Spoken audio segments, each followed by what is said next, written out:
안녕하세요, 여러분. 오늘 영상 시작 전에 딱 한 가지만 물어볼게요. 여러분, 요즘 주변에서 이런 말 들어보셨나요? 야, 코스피 6천 뚫었대. 너 주식 있어? 지금이라도 들어가야 하나? 올라가는 거 보니까 너무 불안한데? 나는 망설이다가 또 타이밍 놓쳤어. 맞아요. 코스피가 6천선을 탈환했습니다. 2026년 4월 15일 32거래일 만에 드디어 6천선 위로 올라섰어요. 종가 기준 6,051.39포인트. 외국인과 기관이 동시에 쌍끌이 매수를 하면서 2.07% 상승 마감. 근데 문제는 지금 이 순간 이 영상을 보고 계신 여러분 중 분명히 계실 거예요. 지금 들어가도 되는 거야? 고점 아니야? 이러다 또 떨어지는 거 아니야? 오늘 영상 이 질문 하나에 제대로 답해 드리겠습니다. 단순히 사세요 마세요 이런 말 안 드릴게요. 왜 6천이 탈환됐는지, 지금 시장이 어떤 구조인지, 그리고 개인 투자자 입장에서 어떻게 접근해야 하는지 오늘 완전히 정리해 드릴게요. 끝까지 보시면 분명히 뭔가 잡히실 겁니다. 자, 시작해 볼게요. 자, 본론으로 들어갑니다. 먼저 코스피 6천이 왜 이렇게 화제가 되는 건지부터 짚고 가야 해요. 숫자 하나에 왜 이렇게 온 나라가 술렁이는 거냐고요? 코스피 역사를 잠깐 짚어볼게요. 저 코스피 1000원 돌파 2007년, 코스피 2000 돌파 2011년, 코스피 3000 돌파 2021년, 코로나 이후 유동성 장세 때죠. 코스피 4000 돌파 2025년, 코스피 5000 돌파 2025년 하반기, 그리고 코스피 6000 돌파 2026년 초, 2025년 말 코스피는 4200대였어요. 그게 불과 몇 달 만에 6000을 돌파했습니다. 약 50% 가까이 급등한 거예요. 근데 여기서 진짜 중요한 포인트가 있어요. 그 상승 과정에서 많은 개인 투자자들이 수익을 올린 게 아니라 오히려 반대 방향의 베팅에서 손실을 봤다는 겁니다. 이건 뒤에서 더 자세히 말씀드릴게요. 일단 계속 가겠습니다. 그럼 이번 6천 탈환은 어떤 의미인가요? 이번엔 단순한 유동성 파티가 아니에요. 2026년 초 미국이란 전쟁이라는 충격이 있었습니다. 전쟁 발발 직후 코스피는 5,400대까지 폭락했어요. 그 충격에서 불과 2달 만에 6천선을 회복한 겁니다. 코스피가 미이란 전쟁으로 떨어진 낙폭의 92%를 이미 회복했다는 게 신한투자증권의 분석입니다.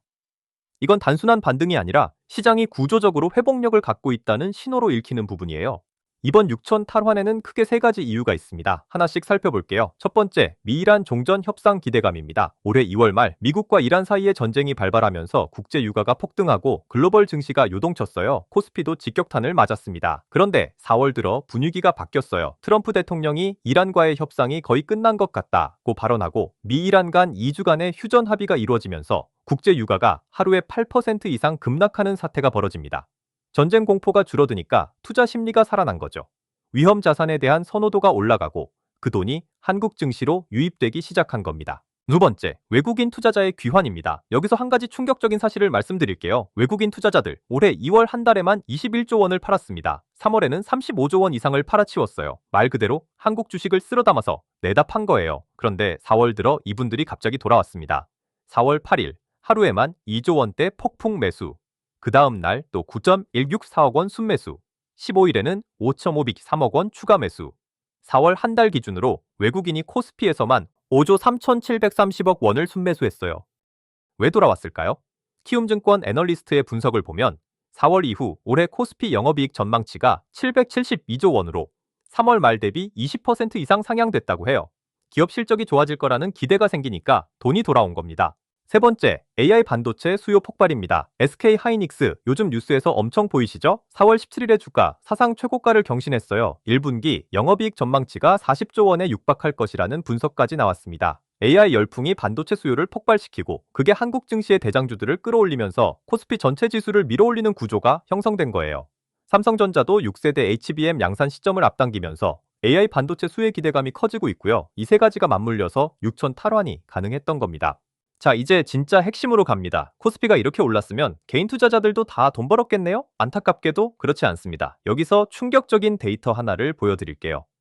코스피가 4200에서 6000을 향해 달려가는 동안 개인 투자자들 중 상당수는 반대 방향에 베팅했습니다. 코덱스 200 선물 인버스 2X 들어보셨나요? 쉽게 말해 코스피가 떨어지면 2배로 돈 버는 상품이에요. 흔히 곧버스라고 부르죠. 개인 투자자들이 올해 초부터 이 상품을 1조 1,024억 원어치 사들였어요. 코스피가 오르면 오를수록 이 상품 매수량도 늘어났습니다. 왜 그랬을까요? 이 정도면 고점이겠지, 곧 떨어지겠지. 여기서 한 방에 먹어야지. 이런 심리 때문이에요. 결과는 어땠을까요? 이 상품의 올해 수익률 마이너스 61.79%입니다. 1,000만 원 투자하면 400만 원 됐다는 얘기예요. 1년 전에 2,000원대로 거래되던 이 ETF가 현재 200원대로 주저앉아서 사실상 동전주가 됐습니다. 그리고 또 하나, 신용거래 융자 장호가 한때 32조 8,040억 원으로 사상 최고치를 기록하기도 했어요. 빚을 내서 주식을 산 사람이 그만큼 많았다는 거예요. 주가가 급락하면 강제 청산, 즉 반대 매매로 이어지는 위험한 구조입니다.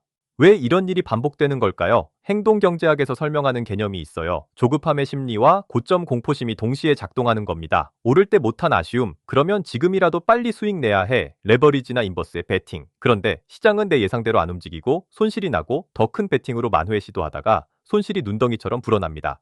이 사이클이 계속 반복됩니다. 지금 이 영상을 보시는 여러분, 혹시 이런 경험 있으신가요? 오늘 영상의 나머지 파트에서 이 함정에 빠지지 않는 방법을 구체적으로 말씀드릴게요.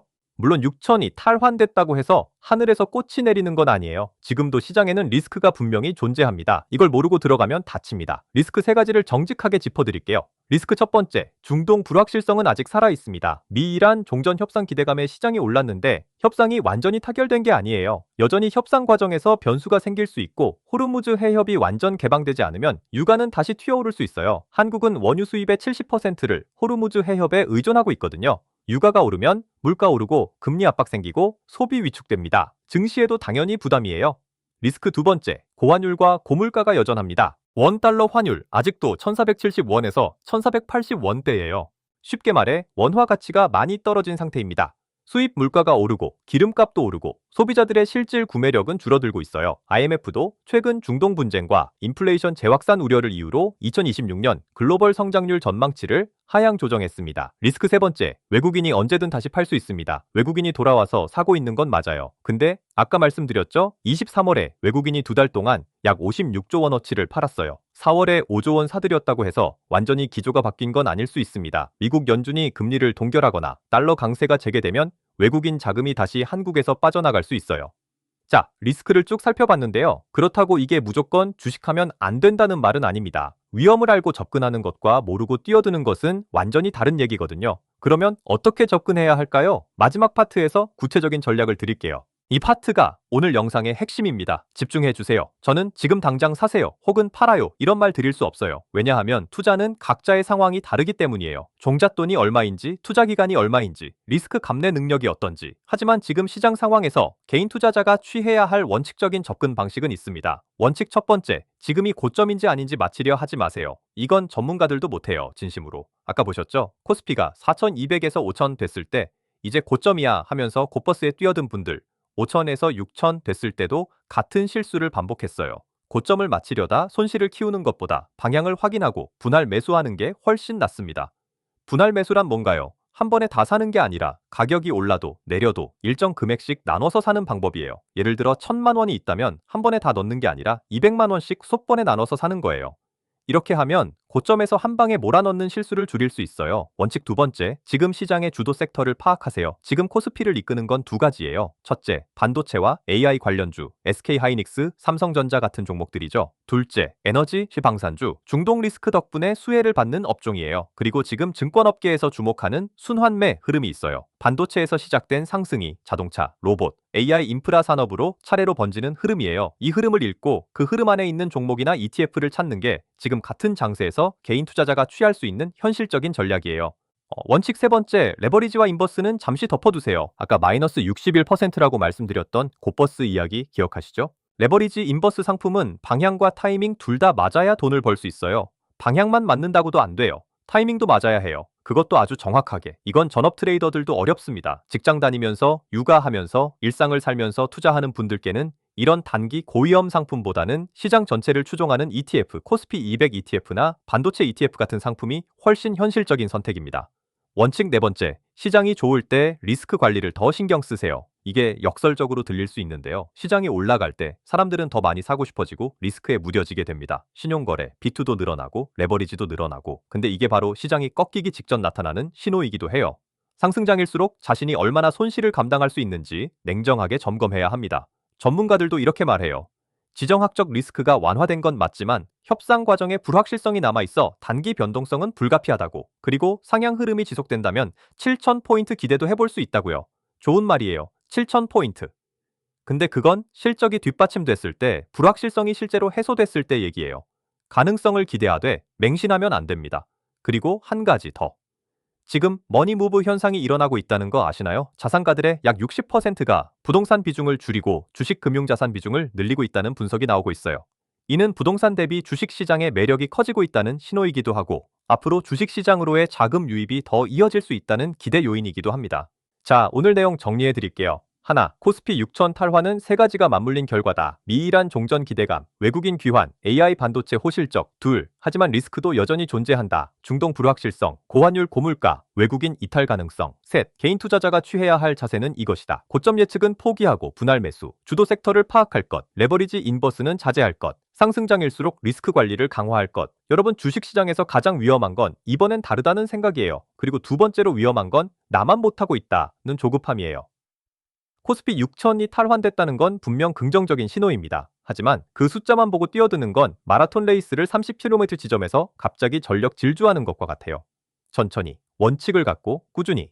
그게 결국 주식시장에서 살아남는 유일한 방법입니다. 오늘 영상이 도움이 됐다면 좋아요와 구독 부탁드리고요. 댓글로 여러분의 생각도 남겨주세요. 지금 주식하고 계신가요? 어떤 전략으로 접근하고 계신지 궁금해요. 다음 영상에서 뵐게요. 감사합니다.